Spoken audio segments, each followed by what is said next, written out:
Bonjour, rebonjour à toutes et à tous, merci d'être avec nous.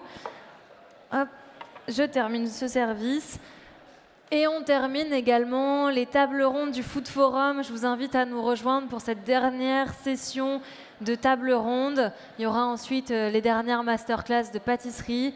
C'est le dernier moment si vous voulez vous cultiver un peu tout en mangeant. Si vous voulez, venez prendre le café avec nous. Venez nous rejoindre. C'est une discussion qu'on va avoir justement sur, parlant de se cultiver, on va parler de culture et d'autosuffisance alimentaire en se disant est-ce que c'est possible en restauration? Est-ce que c'est possible pour un restaurant de tendre vers plus d'autonomie ou est-ce que c'est un peu illusoire? On va voir ça avec nos trois invités. Florent Pietraval, tu es chef du restaurant étoilé La Mirande à Avignon. Merci d'être avec nous après avoir régalé les hôtes de la table Transgourmet ce midi, si j'ai bien compris. Tout le monde s'est régalé. Bienvenue, merci d'être avec nous. Merci, très content. Guillaume Grégoris, fondateur de Semo à Lyon, qui est à la fois un restaurant et une ferme. On va voir comment tu réussis à concilier toutes ces activités qui sont très prenantes, aussi bien gérer un restaurant, gérer une exploitation agricole. Merci d'être avec nous, d'avoir fait le déplacement. Avec plaisir. Et Quentin Guillon, tu viens aussi d'un peu loin. On n'a que des non-parisiens autour de cette table. Et moi-même qui suis de Marseille, on est bien entre provinciaux aujourd'hui. Tu es ancien journaliste et écrivain aujourd'hui. Tu t'es intéressé beaucoup à ces questions d'autonomie, d'autosuffisance. Et justement, je voulais commencer avec toi, avec un petit point de définition. Est-ce que tu peux nous clarifier un peu, éclairer nos lanternes sur la différence entre autonomie, autosuffisance, peut-être sécurité alimentaire aussi? Oui. Si tu veux répondre à tes textos, vas-y. J'avais capturé la définition exacte de souveraineté alimentaire pour pas dire de bêtises parce que je l'ai pas tout en tête. Juste déjà sur l'autonomie alimentaire, c'est la part de l'alimentation qui est consommée localement, qui est produite et consommée localement. Après, toute la question, c'est de savoir ce qu'on entend par local et quelle est l'échelle idoine. Il y a les critères du slow food qui datent des années 90 de mémoire, c'est 200 km. Et il y a une autre notion actuellement qui fait un peu florès, c'est l'idée de biorégion, le concept de biorégion. Donc on ne parle plus en termes de communes, de départements, de ce genre de choses administratives, mais de bassin versant. Et tout part du bassin versant, donc c'est assez intéressant au niveau géographique. Donc au-delà des frontières qui ont été définies de manière administrative, là c'est vraiment les frontières délimitées par des éléments naturels. Oui, tout à fait, c'est exactement ça. Et la souveraineté alimentaire, donc ça, c'est la définition de 2007 au Forum mondial sur la souveraineté alimentaire. Donc, je cite, « La souveraineté alimentaire est le droit des peuples à une alimentation saine, dans le respect des cultures, produites à l'aide de méthodes durables et respectueuses de l'environnement, ainsi que leur droit, donc le droit de ces peuples, à définir leur propre système alimentaire et agricole. » Donc c'est assez intéressant parce que peut-être qu'on en parlera tout à l'heure avec la sécurité sociale de l'alimentation, mais c'est les gens qui décident. Là, par exemple, c'est nous qui décidons de comment on veut se nourrir, avec quelle productrice, quel producteur, sur quel territoire, comment on consomme et comment on organise la transformation et la distribution. Je termine juste sur ça, parce qu'un système alimentaire, c'est 4 éléments clés: production, distribution, transformation et consommation. Donc là, c'est les grands concepts et les grandes idées, et on en a besoin pour définir des cadres et avancer dans la même direction. Et après, il y a la mise en pratique, et notamment toi, Guillaume, avec Semo. D'où est née l'idée? Toi, est-ce que tu étais issu du milieu de l'alimentation, de l'agriculture, de la restauration? Et comment tu l'as mis en pratique avec ton restaurant et ta ferme? Tu fais de la bistronomie paysanne, c'est ça que tu racontes? Oui, c'est ça. L'idée est venue un petit peu par opposition. J'étais pas du tout dans le milieu de l'agriculture, mais de la restauration, oui, en étant à Paris. Directeur de resto dans plusieurs établissements à Paris. Et il y a eu un peu cette opposition, un ras-le-bol des voies d'approvisionnement qu'il pouvait y avoir qui venaient souvent de très très loin. Pour rebondir par rapport à ce que tu disais, Quentin, sur le fait qu'on a le choix à l'heure actuelle, et ben, je mettrais un petit peu de nuance à ça, où justement on se rend compte des fois qu'on n'a pas forcément tant de choix que ça dans les propositions, que ce soit en fruits, que ce soit en légumes, en poisson ou en viande. Et du coup, il y avait la question de me dire, par rapport aussi aux impératifs écologiques qui sont les nôtres, en tout cas, je pense pouvoir parler au nom de nous quatre, notre génération et ce qui va nous arriver dans les prochaines années, de se poser la question comment est-ce que notre métier, notre beau métier qu'on aime faire, que ce soit plus pour sans doute la partie de Florent sur la partie cuisine ou sur la partie vraiment ça, l'agriculture au sens large pour ma part, comment est-ce qu'on peut continuer plus sereinement à faire notre métier dans les prochaines décennies.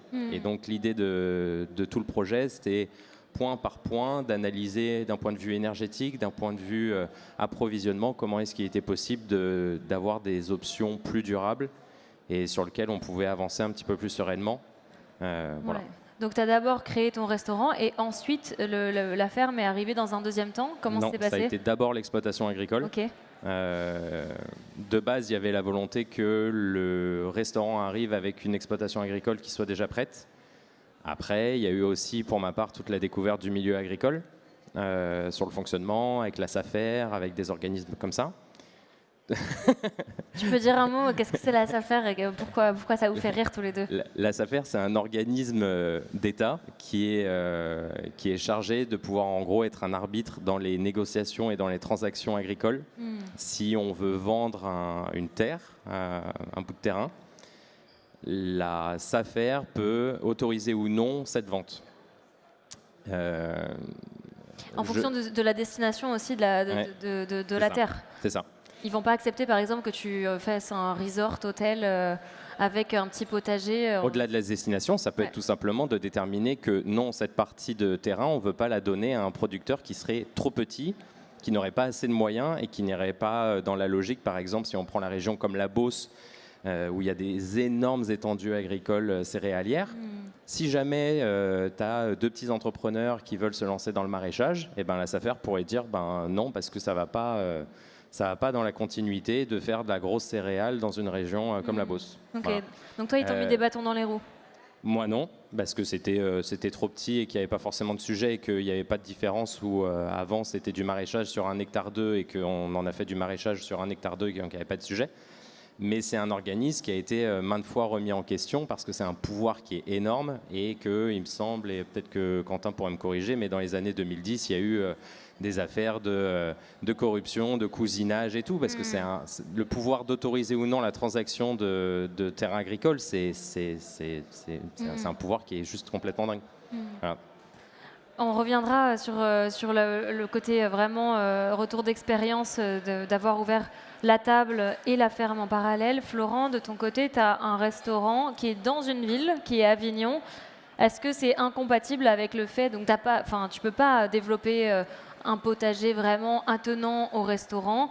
Comment tu travailles du coup avec des producteurs et quels sont tes choix d'approvisionnement? Nous, de faire nos produits en ville, moi, j'ai jamais compris. Je trouve ça presque une hérésie, quoi. Par contre, dans le Vaucluse, par exemple, nos terres agricoles sont juste passionnantes. Et du coup, on ne travaille pas avec des agriculteurs, on travaille avec des collaborateurs. J'aime bien dire ça parce qu'ils font vraiment partie du maillon du restaurant. Et donc, l'idée, c'est de s'accompagner, eux comme nous, dans notre travail. C'est-à-dire que par exemple, sur une semaine, ils vont avoir un certain produit à passer que, comme on sait qu'on ne peut pas vraiment décider de quand exactement vont se produire les figues ou va falloir vraiment s'adapter aux conditions. L'idée, ça va être nous, en tant que cuisiniers, de s'adapter à eux. Et par contre, on a un échange. Par exemple, une fois, il y a une semaine, on ne peut pas forcément aller chercher les légumes, c'est eux qui vont venir, ou vice-versa. Enfin, vraiment, on essaie de trouver des solutions pour être un petit peu compatibles. Et maintenant, je dirais qu'on a peut-être plus d'une 50aine de personnes qui travaillent avec nous sur presque des monoproduits qui vont nous accompagner sur des saisons, sur des typicités de produits. Et l'idée, chaque année, on essaie de pousser ce produit un petit peu plus loin dans la façon de travailler, quoi. Donc c'est juste passionnant. Et maintenant, ça fait 8 ans qu'on a mis ça en place. On a commencé, j'avais pas autant de gens autour de moi qui m'accompagnaient. Et on a grandi ensemble comme ça, et c'est passionnant au bout de 8 ans de voir ce résultat de gens qui t'accompagnent et qui grandissent comme ça avec toi. Tu as obtenu une étoile verte pour ton travail par le guide Michelin. Comment tu expliques cette distinction? Qu'est-ce qui la justifie? L'étoile verte, on l'a jamais cherchée. L'étoile verte, c'est une philosophie de réflexion de travail. Je pense que soit tu as envie d'avoir un axe important et un choix de travail qui est le mien et qui m'a toujours habité, et ça a toujours été fait de façon par conviction et par envie, quoi. Pas fait pour... Enfin, tu peux pas chercher une étoile verte, quoi. C'est soit tu l'es, soit tu l'es pas, quoi. Soit tu as envie de le faire, soit tu le fais pas, quoi. Oui, mais après, il y a beaucoup de restaurateurs très engagés et qui ne sont pas du tout reconnus en tant que tels par le Michelin. Donc il faut aussi avoir une cuisine forcément qui colle au code du Michelin. Oui et non, quoi. Après, je sais pas, quoi. Après, on fait pas les choses pour ça, quoi. On fait les choses parce qu'on a envie de les faire, quoi. C'est vraiment, je pense que quand on fait les choses, faut pas les faire pour ci ou pour ça ou pour le truc. Faut les faire par envie, quoi. Donc à partir de là, si tu as envie de développer un peu un axe qui est local, de t'accompagner de gens autour de toi ou de faire toi-même tes légumes pour avoir ta vision globale entre le restaurant, la ferme et tout, bah, c'est juste passionnant, quoi. Après le reste, ça va se rajouter, mais ça doit pas être le but. Tu parleras après de comment tu travailles aussi avec tes propres produits, ta cave à champignons et tes fermentations aussi qui caractérisent ta cuisine. On en parlera juste après. Quentin, je voulais que tu reviennes sur le contenu de ton livre que tu as publié l'année dernière, De la terre à l'assiette, aux éditions Impact. C'est une enquête un peu immersive dans des porteurs de solutions dans la région du Pays Basque et notamment Antoine Chépi, Bianca Muller à l'auberge Haro de Seigna. Pourquoi avoir choisi ces personnes-là et leur démarche en particulier comme les personnages principaux de ton livre? Je le montre au public. Je vous le recommande. Je suis en plein dedans. Déjà, peut-être pour commencer, c'est comment je me suis acculturé à ce sujet de l'autonomie alimentaire. Et donc à l'époque, j'étais journaliste pigiste et j'avais fait un papier pour l'Avis, ça devait être il y a 5 ans. En interviewant un expert un peu de ces questions-là qui s'appelle Stéphane Linou. Et lui, il m'avait dit demain, il m'avait posé cette question, demain, s'il y a une rupture d'approvisionnement sur la chaîne alimentaire, qu'est-ce qui se passe? Les supermarchés ont 48 heures à 72 heures de stock maximum, sans panique, sachant que 70% des Français et Françaises se nourrissent en supermarché. L'autonomie alimentaire des 100 plus grandes aires urbaines en France, c'est 2%. 98% en moyenne de ce qui est consommé à Paris vient de l'extérieur, d'autres régions, mais aussi de l'international. On est devenu intolérant à la frustration. On est des sociétés, on n'est plus habitués, on sait plus ce que c'est une pénurie. On est des sociétés d'abondance, même s'il faut nuancer par rapport aux 10 millions de personnes en situation de précarité alimentaire. Pas de stock alimentaire d'État. Et pareil dans les régions, il n'y a plus d'infrastructures nourricières. Et donc, qu'est-ce qui se passe? Il y a une rupture d'approvisionnement sur la chaîne alimentaire. Il se passe que très vite, c'est le chaos. Quand j'ai fait l'immersion, c'était il y a 2 ans, c'était les grèves dans les raffineries. Dans le sud-ouest, on était un peu épargnés, mais si je ne dis pas de bêtises, ici, il y a des gens qui se battaient aux stations-service pour avoir de l'essence. On l'a vu pendant le Covid, avec le papier WC, le papier toilette, la moutarde, ce genre de choses. Et la dernière pige que j'ai fait, là, c'est pour le magazine 21, où j'ai suivi des petits bateaux de pêche en Écosse, les derniers bateaux de pêche qui pêchent des langoustines au casier, des coquilles Saint-Jacques à la main. Et la majorité de ces langoustines sont exportées en France, notamment dans des gros restos parisiens. Et j'ai remonté toute la chaîne à suivre le camionneur de nuit. Enfin, c'était génial. J'ai compté 45 intermédiaires entre le bateau de pêche, entre le pêcheur et le restaurant. 45 intermédiaires pour 5-6 langoustines. Et tout ça, déjà, le premier truc, ça serait de reprendre conscience d'où vient notre alimentation, de qui sont les productrices, qui sont les producteurs, et de mettre des visages sur les gens qui nous nourrissent. Et c'est comme ça que j'ai atterri chez Antoine et Bianca. Antoine qui a travaillé dans des restos gastronomiques toute sa vie, qui a 43 ans, qui est flingué physiquement, il ne peut plus faire 2 services par jour, et qui se pose ces questions depuis plus de 20 ans maintenant, de revenir, de la nécessité de se reconnecter avec le vivant, de revenir à la terre. Et ça me faisait penser ce que tu disais à lui, sa logique, sa philosophie, c'est de partir de la recette, pardon, de ne pas partir de la recette, mais de partir du produit. Ça a été le premier artisan cuisinier, il bannit le mot chef, je l'explique dans le livre, je vais pas revenir dessus. Le premier artisan cuisinier allait directement sur le marché à Saint-Jean-de-Luz, il y a plus de 15 ans, pour avoir ce contact direct avec les productrices, producteurs, pour avoir ce lien. Et il ne discute par exemple jamais de prix.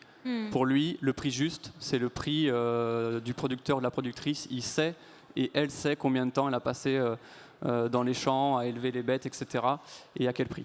Donc ça permet aussi à la fois de dresser quand même un portrait réaliste comme celui que tu viens de nous faire, qui est un peu angoissant, faut le dire quand même, et en même temps de donner un peu, avoir des initiatives qui fonctionnent et positives. Donc d'un côté tu envoies le froid et le chaud. C'est exactement ça. En fait, je voulais pas faire un essai parce que les chiffres ils sont partout, on peut les trouver sur Internet, etc.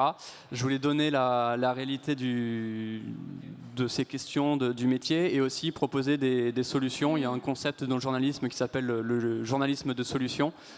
Et l'auberge associative en est une. Il y a d'autres exemples de régie municipale agricole où toutes ces questions-là sont abordées et des solutions évidemment au niveau national et même international, comme la sécurité sociale de l'alimentation, parce que tu parlais de choix. Effectivement, la définition de la souveraineté alimentaire, de l'autonomie alimentaire, en théorie, c'est une question de choix, mais on voit que dans les faits, c'est pas du tout le cas. Et comment se battre contre, par exemple, la SAFER ou les politiques de la PAC qui vont totalement à l'encontre et à l'opposé de ce qu'il faudrait faire pour renouer avec l'autonomie alimentaire. Mais je crois juste qu'il ne faut pas édulcorer et pas oublier cette réalité d'être un artisan cuisinier, d'être un paysan, d'être une paysanne. Il y a moins de 400 000 paysans en France aujourd'hui. Après la Seconde Guerre mondiale, il y en avait 7 millions. En 1850, il y en avait 14 millions. Dans 10 ans, il y en aura moins de 200 000. Il y a des fermes 4.0 qui se développent, alors qu'il faudrait faire tout le contraire et remettre les mains dans la terre. Mais qui veut le faire aujourd'hui et qui est prêt à le faire? Guillaume, là-dessus, tu fais partie des gens qui le font, donc qui font partie de la solution et pas du problème. Raconte-nous déjà comment ça marche exactement, le lien entre la ferme et le restaurant. Est-ce que l'ambition, c'est que 100% des produits du restaurant soient produits localement et notamment par la ferme, ou quelle est l'ambition? Le lien entre l'exploitation agricole et le restaurant, c'est que tout ce qui est produit sur l'exploitation finisse au restaurant. Il n'y a pas d'autre commercialisation, il n'y a pas de participation à des marchés. Et le restaurant, dans l'autre sens, se fixe une charte en disant que tous les produits frais viennent de la région Auvergne-Rhône-Alpes. Et par rapport à ce que tu disais, par rapport au découpage administratif, je pense que ça va tendre de plus en plus à un rayon plutôt qu'à un découpage, parce qu'on se rend compte qu'au final, on a beaucoup plus intérêt, nous, en étant à Lyon, des fois, d'avoir des producteurs qui sont du côté de la Bourgogne, plutôt qu'au final, à l'autre bout du Massif central, et que le découpage administratif pose ça. Et le lien entre les deux, ça a été un petit peu le même constat que Quentin sur la condition du monde paysan, sur le fait qu'aujourd'hui, le métier de paysan n'est absolument plus attrayant, qu'il y a une course et une grosse marche en avant technologique où on va utiliser des drones, on va utiliser toute forme de repérage laser, etc. pour comprendre comment fonctionne le sol. Je pense que ça peut avoir du bon, parce qu'effectivement, même avec l'émergence de l'intelligence artificielle, je pense qu'il y a des problèmes où il va falloir effectivement utiliser ce genre d'outils, mais que ce n'est pas effectivement la solution à tous les problèmes, et qu'une agriculture qui soit plus paysanne, plus sereine, plus douce aussi, même si ça reste un métier qui est extrêmement difficile. Je pense qu'elle est nécessaire, et en tout cas, il y a une grosse métamorphose à opérer pour rendre le métier plus attrayant pour les nouvelles générations. Parce qu'aujourd'hui, il va y avoir de plus en plus d'agriculteurs qui atteignent l'âge de la retraite. Ouais. Et en fait, littéralement, et on ne parle pas de 50 ans, littéralement, dans les 10 prochaines années, on va se retrouver avec une majorité d'agriculteurs qui seront des vieillards. Donc en fait, moi, il y a eu ce constat-là de me dire, en fait, c'est un risque pour la souveraineté alimentaire, mais de tout notre pays. Je me concentre un petit peu plus sur la France que sur les autres pays. Mais en fait, c'est un risque qui est juste considérable de pas avoir ça en main. Et donc, le lien entre le champ et le restaurant, ça a été pour rendre justement le métier plus attrayant. Il y a un lien de partenariat entre les deux, parce que du coup, il faut jouer aussi avec la législation qui n'est pas forcément dans ces optiques-là. Moi, j'ai fait une décorrélation entre production et rentabilité. C'est-à-dire qu'en gérant l'administratif des deux entités, je sais combien coûte l'exploitation agricole, que ce soit avec le salaire de mon associé, que ce soit avec les assurances, avec le matériel, etc. Et tous les mois, je vais verser exactement la même chose à l'exploitation agricole. Donc il va y avoir une fluctuation aussi de la production, donc un niveau de rentabilité. Mais l'idée, c'est justement, en lissant à l'année, à pouvoir arriver à un équilibre. Mais grâce à la rentabilité issue du restaurant, grâce au chiffre. Exactement, ouais. Ça veut dire que les prix sont plus élevés des menus? Non, je pense pas. J'essaye justement en limitant au maximum les intermédiaires et au final en étant dans une logique aussi que tout ce qui est produit sur le champ finit au resto. Bah, au final, on n'a quasiment pas de gâchis. C'est-à-dire que si, par exemple, nos tomates sont un petit peu gâtées, un petit peu plus molles ou des choses comme ça, bah, on va quand même les utiliser pour en faire des bocaux. On va faire des stérilisations, on va faire des conservations dont on va pouvoir se servir de nos produits sur les saisons suivantes. Et ce qui fait qu'on n'a absolument aucun gâchis. Donc le travail, lui, de Raphaël, mon associé, il est valorisé du début jusqu'à la fin. Et on ne va pas lui dire « Ah, parce que tes tomates sont un petit peu molles, parce que tes courgettes sont un petit peu tordues ou quoi que ce soit, ben, du coup, on va opérer une dévaluation de ton produit alors que le travail qu'il y a derrière est absolument le même. » C'est quoi à la fois la typologie des produits que vous cultivez et le pourcentage de fruits et légumes que vous pouvez utiliser qui sont issus du champ au restaurant? Ça va varier en hiver entre 10% jusqu'à 40% en été. Donc après, pour combler le reste, on travaille pour l'instant avec d'autres producteurs. L'idée n'étant pas d'être en autonomie parfaite. On croit énormément aussi au rôle de l'humain dans l'économie, dans l'agriculture, et que ça va permettre d'avoir un petit peu plus de résilience, justement au cas où il puisse y avoir des intempéries. C'est le cas en ce moment avec la métamorphose aussi du climat, où il peut y avoir des épisodes de gelée, des épisodes de grêle, des épisodes de sécheresse qui ne sont pas prévus.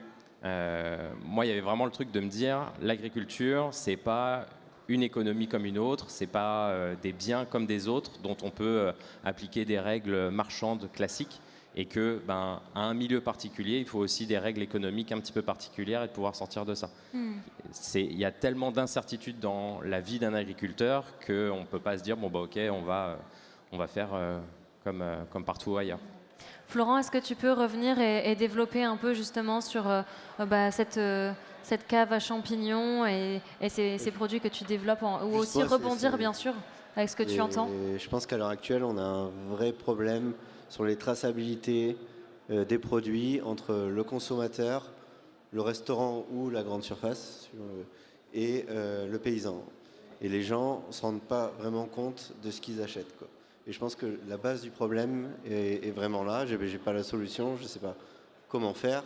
Par exemple, exemple tout bête avec mon pêcheur petit bateau, on prend un bateau, on va à 7, une demi-heure de bateau, on arrive, on va aux halles de 7 qui sont très grandes. Là, on a 4 poissonniers qui vendent leurs poissons. Je pense que sur les halles, il n'y avait que du poisson d'élevage, mais pas forcément précisé. Il y avait marqué pêche. Il y avait marqué pêche sauvage sur un des 4. Mais pêche sauvage, ça veut dire quoi? Ça vient d'où? Et le touriste américain ou la personne lambda qui connaît rien à la pêche, comme 95% des gens, elle pense qu'elle achète le poisson qui sort du bateau. Mais la vérité, c'est que le poisson, il a peut-être fait 1000, 2000, 3000 km. Il vient peut-être de très loin. Et en vrai, la marge dessus, elle est peut-être de 10% et on vole les gens. Et à côté de ça, on a un poisson de Méditerranée qui est peut-être 10 fois plus cher, mais pour plein de raisons, qui a moins de poissons Méditerranée, que le travail est complètement différent que celui qui va être fait avec une main-d'œuvre plus chère, ainsi de suite.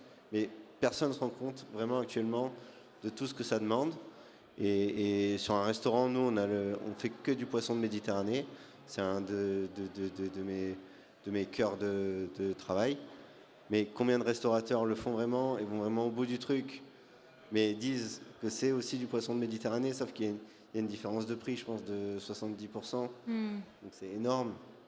Et voilà, on ne peut pas vérifier actuellement d'où viennent les produits exactement à 100%.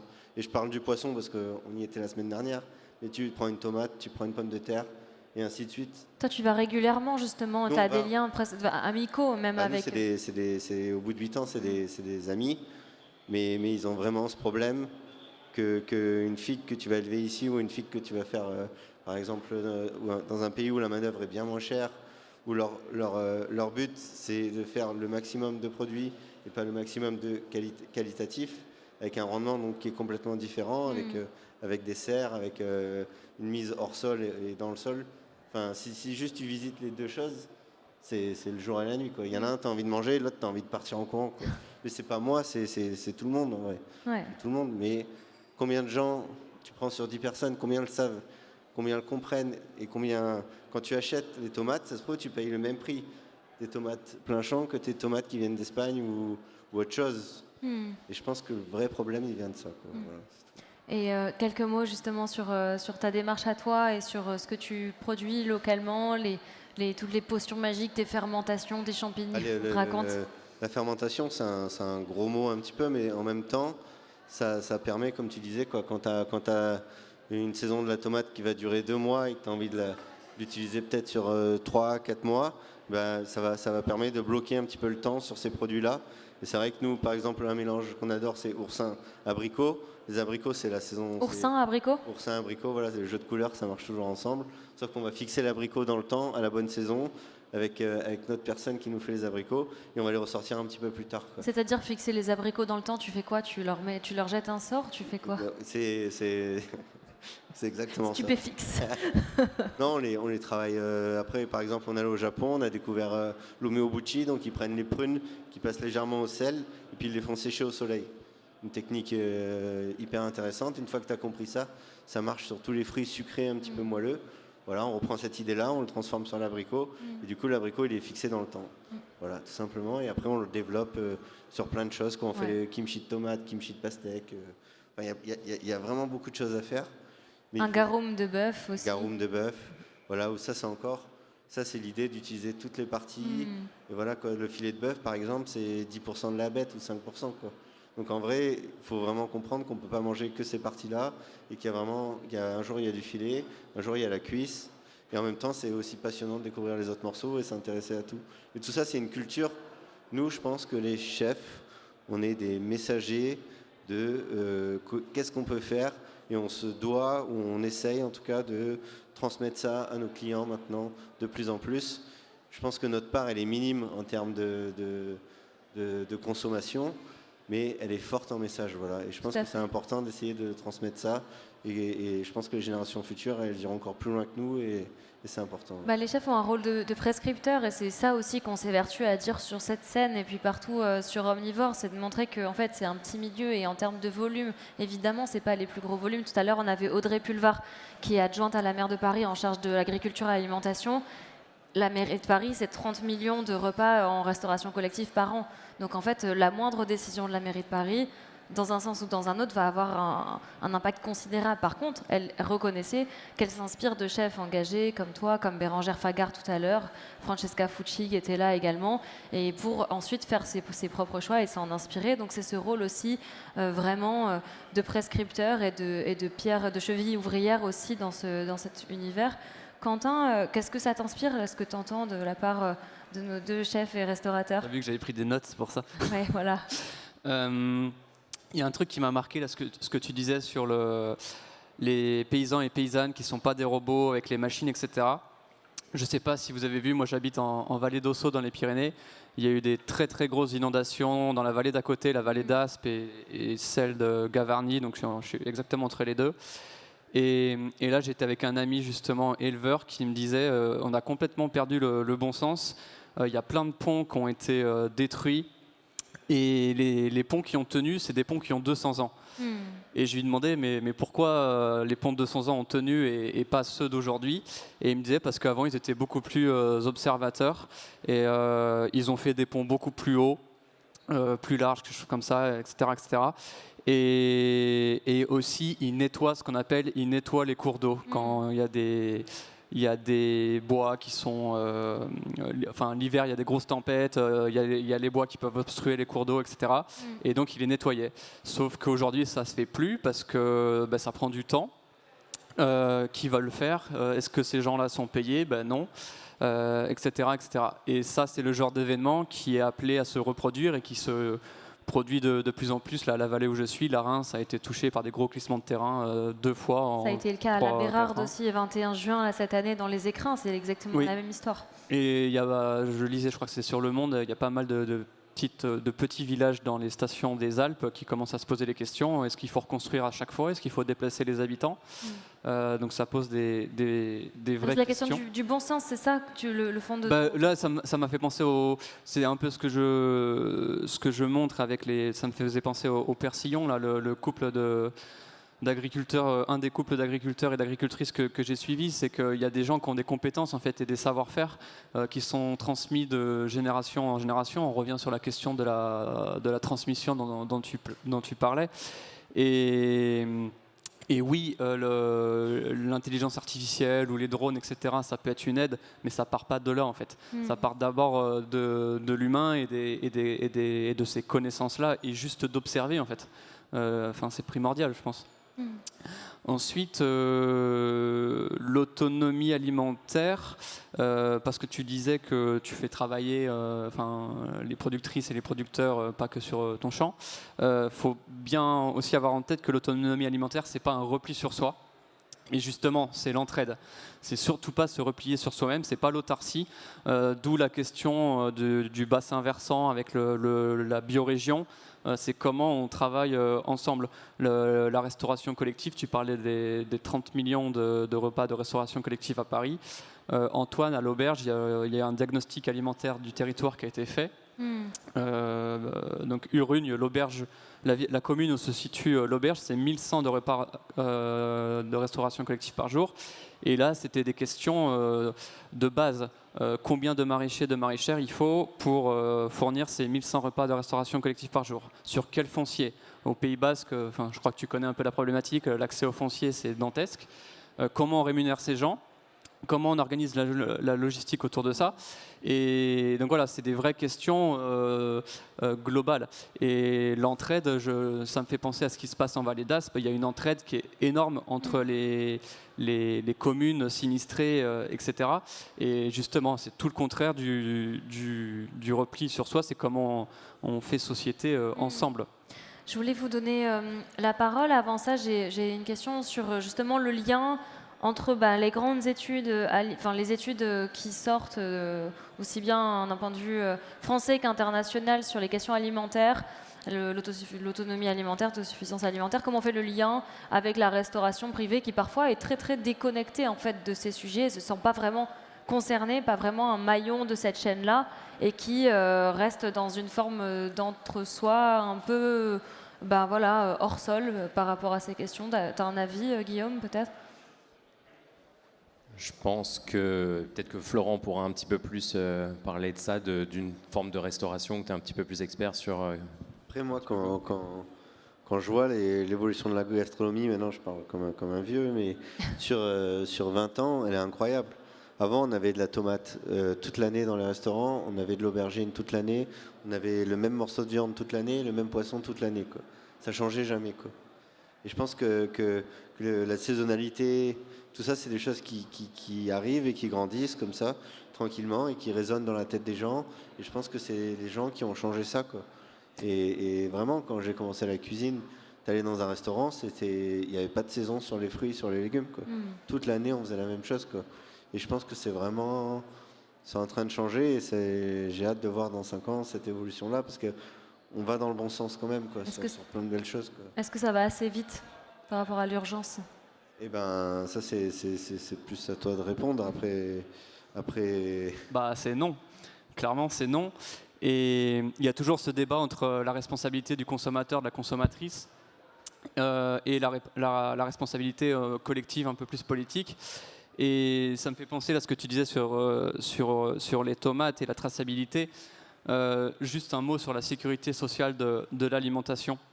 il y a 10 millions de personnes en situation de précarité alimentaire en France. C'est les derniers chiffres qui sont sortis il y a 1 an avec une étude très sérieuse.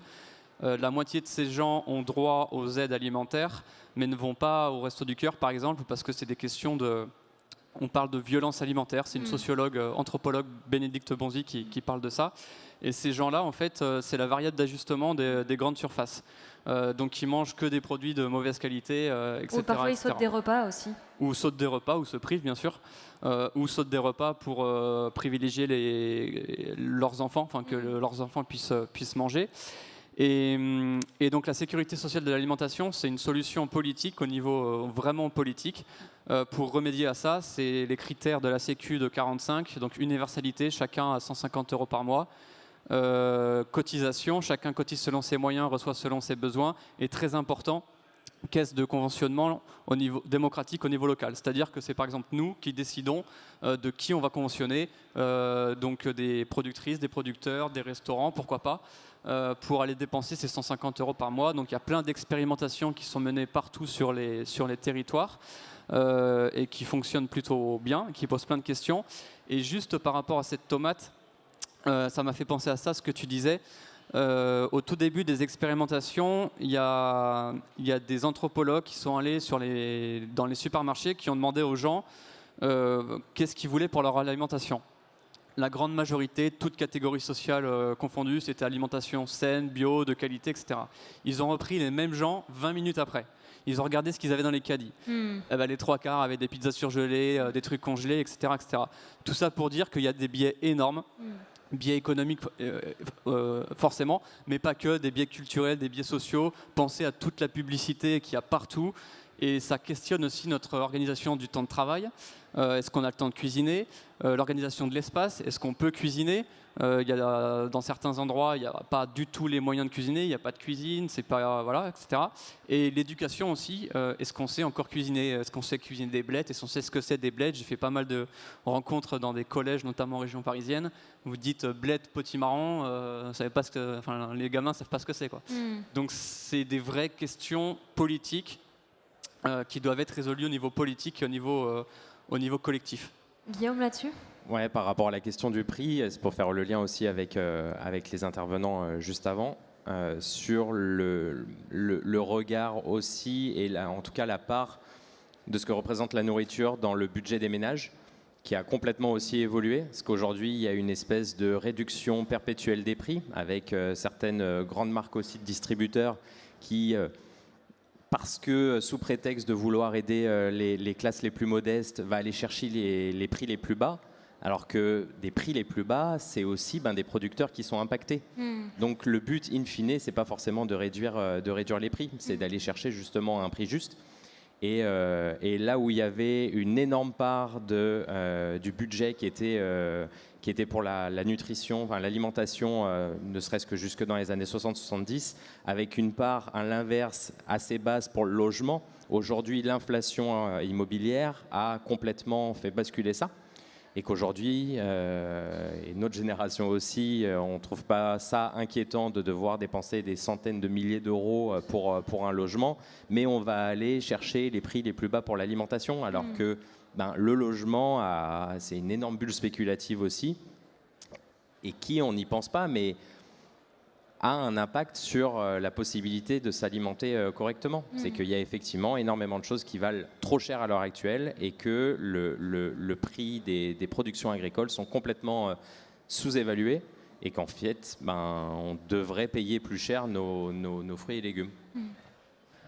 Est-ce que vous avez des observations, des questions pour nos invités? Est-ce que ça vous fait penser à quelque chose? Ouais, j'arrive.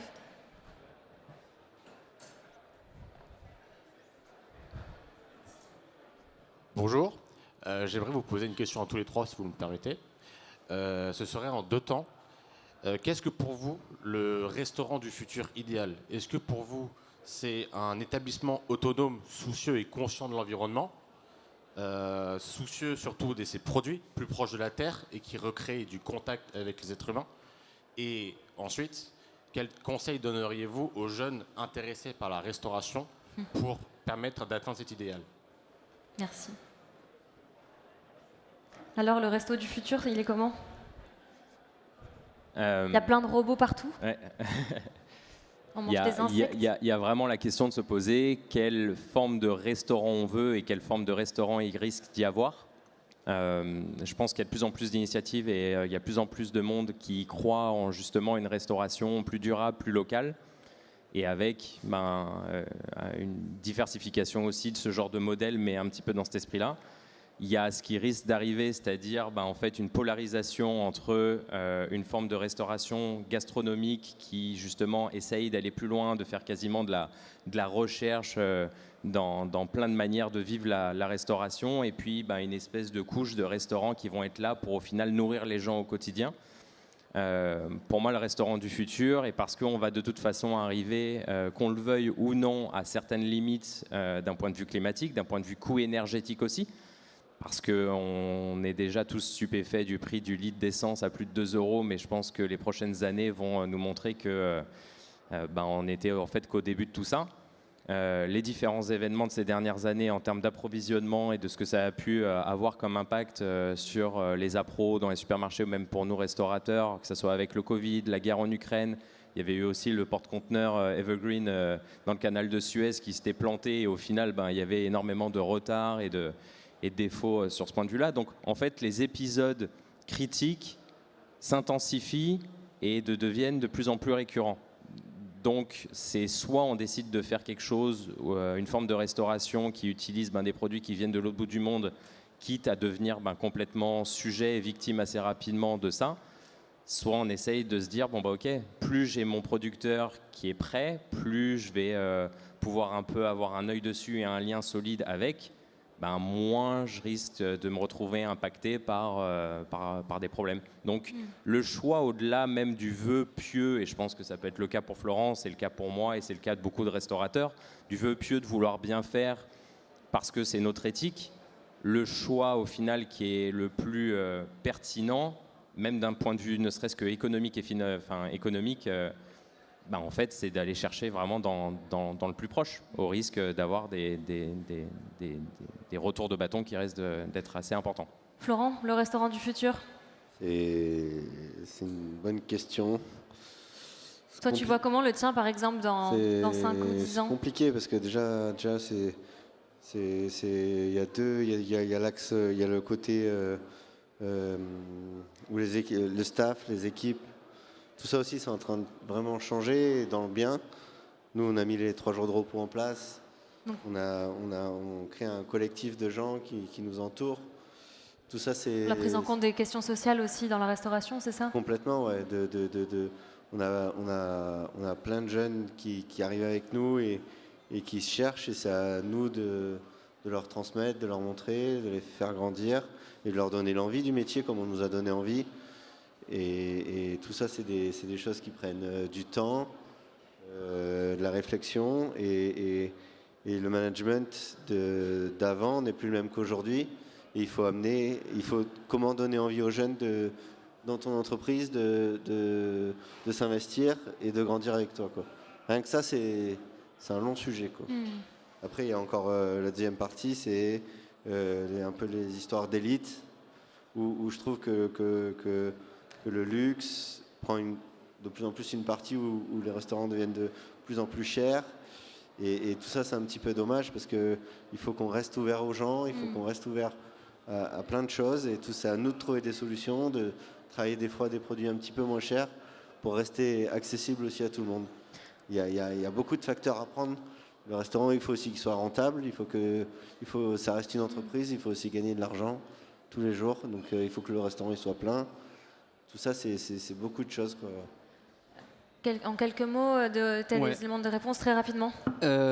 Si je paraphrase un peu Antoine, qui est l'artisan cuisinier avec Bianca d'Arotsenia, l'auberge associative au Pays Basque, lui, ce qu'il cherche à faire, c'est faire le lien, un peu ce que tu dis, entre les artisans cuisiniers dans la gastronomie, les restaurants gastronomiques, étoilés, etc., la restauration collective, les artisans cuisiniers qui travaillent chez McDo et qui assemblent des burgers en 15 minutes. Et pour moi, le restaurant du futur, ça serait presque, je vous dirais presque, aller faire un tour à l'auberge associative à Rotsenia, parce que c'est vraiment au carrefour de toutes ces questions. C'est le restaurant qui c'est le principe de la commensalité. On vient nourrir son estomac, mais aussi son lien aux autres. Juste dans la disposition des tables, ça fait un peu restaurant ouvrier. C'est basé sur le modèle des restaurants ouvriers, type la marmite de 1870. Et Antoine, son questionnement, c'est même d'aller plus loin. Et l'idée, c'est de voir la ferme comme une structure nourricière. C'est-à-dire qu'il y a la ferme, et il y aurait le restaurant, l'auberge sur la ferme. Et donc, ce que je disais tout à l'heure, consommation, production, distribution, transformation sur le même lieu. Et juste pour terminer, sur un jeune qui veut se lancer dans la cuisine, mais peut-être que le premier conseil, mais c'est un peu valable pour tout, c'est quel sens il ou elle veut donner à son quotidien, à quelle société il ou elle veut participer et comment. Je pense que ça, c'est peut-être la base et c'est ce que tu, j'imagine, disais. Et après, ce que je vois pas mal aussi maintenant, c'est beaucoup de gens qui viennent pas que pour la cuisine, mais qui viennent vraiment aussi pour l'esprit du restaurant chez nous, quoi. Et ça, c'est quand même assez plaisant, en vrai. Guillaume, Parce que, voilà, je pense que c'est pas qu'une cuisine, c'est une philosophie, quoi. Ça en revient au début, mais c'est un état d'esprit, quoi. Guillaume, le mot de la fin sur le conseil peut-être à donner à quelqu'un qui veut un jeune ou une jeune qui veut se lancer dans l'aventure de la restauration ou de l'agriculture. D'y croire, de le faire avec ses tripes, ses convictions. Et je rejoins Florent sur le fait que nous aussi au resto, on a des gens qui nous posent la question que après sur au final qu'est-ce qu'on mange chez vous. J'ai vu que vous aviez un champ, etc. Ils sont intéressés par ça et puis ils se posent la question après. Donc de le faire avec ses convictions, ses tripes, d'y croire, de se dire qu'on fait les bonnes choses au bon moment. Puis voilà. Y croire. Merci beaucoup. On termine sur cette note d'espoir. Merci à tous les trois. Merci à vous de nous avoir suivis. De mon côté, je rends le tablier pour cette année. Merci beaucoup. C'était un plaisir d'être à nouveau avec vous. Merci à toute l'équipe en coulisses, les deux Romains, Étienne, Marie, Laura, tous ceux et celles qui œuvrent dans l'ombre pour que cet événement ait lieu. On peut leur faire un tonnerre d'applaudissements. Merci beaucoup. Et je donne le micro à Hélène Luzin.